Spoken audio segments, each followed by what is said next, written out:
My name is Reniel Aquino Sarmiento, third year college, BS Criminology.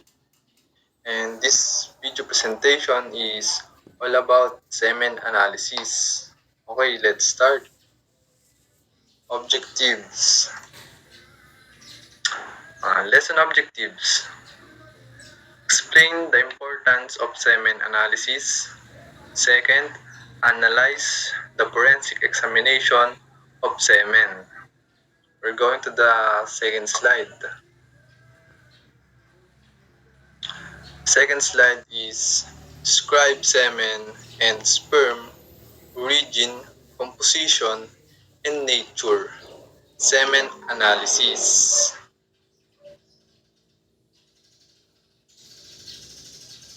Semen and sperm.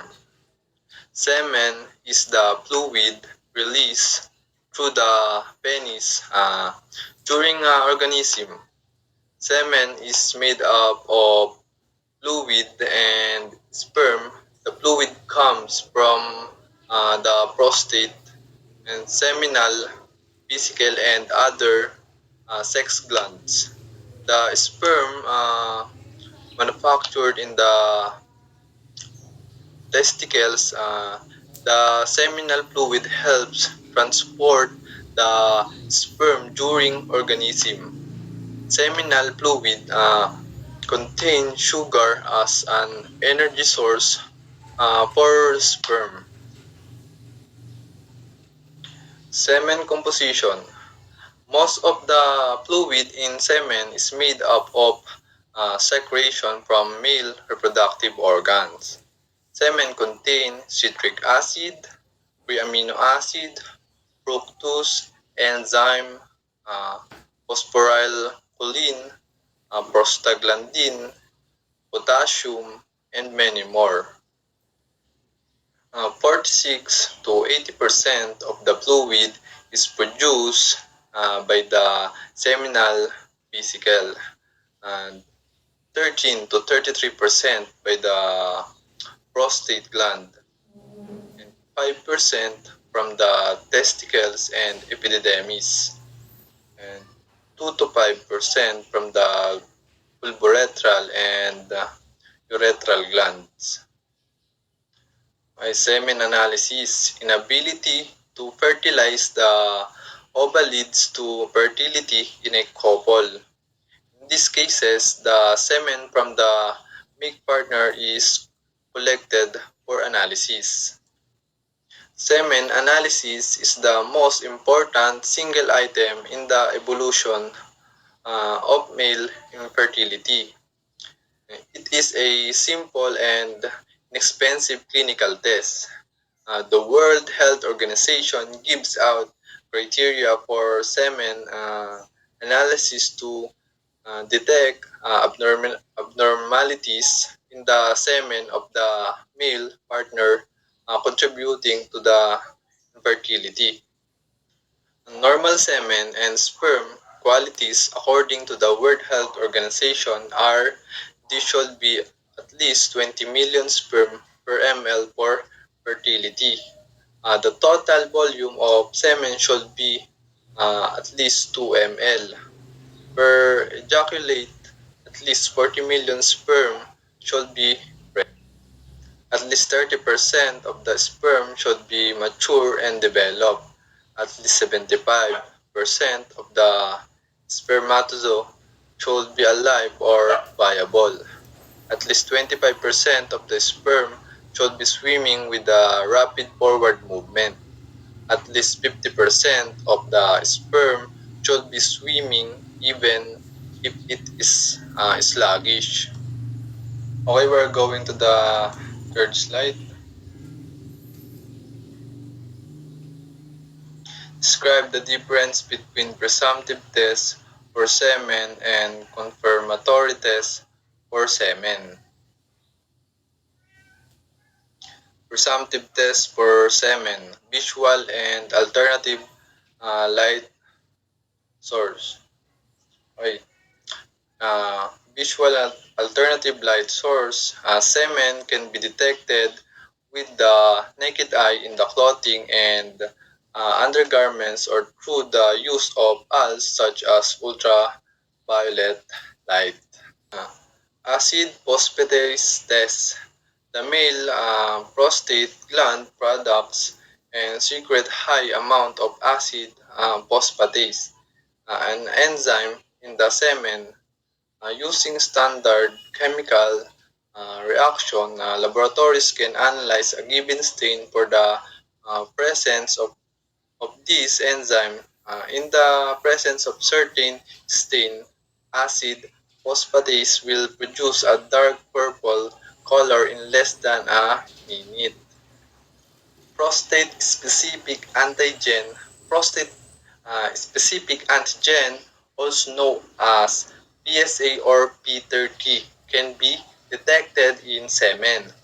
PSA is produced in a high amount by the male prostate gland but can also be found in every small amount fecal matter and breast milk.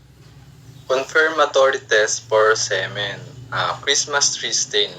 Uh, this is a staining technique used to visualize sperm cell, so named because the different parts of the sperm cell take up different colors, simplifying microscope identification.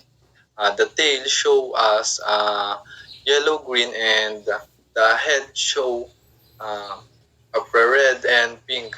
The staining proceed in the two parts using dye, a nuclear fast red and picroidigocamine made from the picric and endocormin dye. Oy, picroindigoarmin, a multiple staining method, was developed at the beginning of the previous century by Professor Harikal and University of Tartu. They stain combining copper, carmine, picric acid, and in the gocarmine gives bright and colorful result. Nuclear fast red. Counterstain solution is a rapid staining procedure while is popular alternative to hematoxylin and typically stain nucleic in 5 minutes. It is excellent alternative in multiple labeling when hematoxylin would and otherwise obscure the substrate colors. Rapid stain identification, semen strip test. Uh, this test provides sensitivity and specificity to human semen, similar to the pregnancy and uh, test strip to the RSID semen test identify the presence of the seminal vesicle specific antigen. The antigen is unique to semen and this there is no cross reactivity with other body fluid. Okay, now we are going to the fourth slide. Enumerate and describe the step in collecting DNA evidence for semen. First, collecting DNA evidence with semen. Absorb suspected liquid semen on a clean cotton swab. Air dry the swab and pack in a clean envelope with sealed corners. And second, you submit a small and dry suspected semen stain object to the laboratory. Pack in clean envelope with sealed corners to prevent stain removal. I first define the investigation role, ensure uh, scene integrity, conduct the scene walkthrough, and secure required resource. Third, documenting the scene, develop written documentation, photograph and videotape the scene, locate and interview victim and witness. And fourth, processing evidence uh, at the scene. First, assemble the evidence processing team, organize evidence processing, control scene contamination, and identify, uh, collect, preserve, inventory, package, and transport evidence. And the fifth is completing and recording the scene investigation. Make sure all investigation steps are documented. Ensure that scene processing is complete. And release the scene and last submit report. Now we're going to the last slide.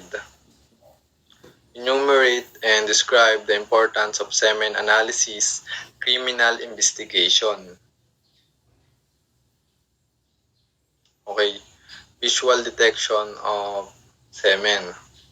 The importance of semen analysis in criminal investigation. Uh, the presence of sperm and semen can be important to a crime investigation. The visual detection of semen can provide evidence in the case of suspected rape. As well, the genetic material present in the sperm can be analyzed and used as a genetic fingerprint to identify a suspect. And another, semen analysis is important laboratory test and should be uh, taught on in the same way as any other diagnostic assay is used in determining treatment plans for infertility.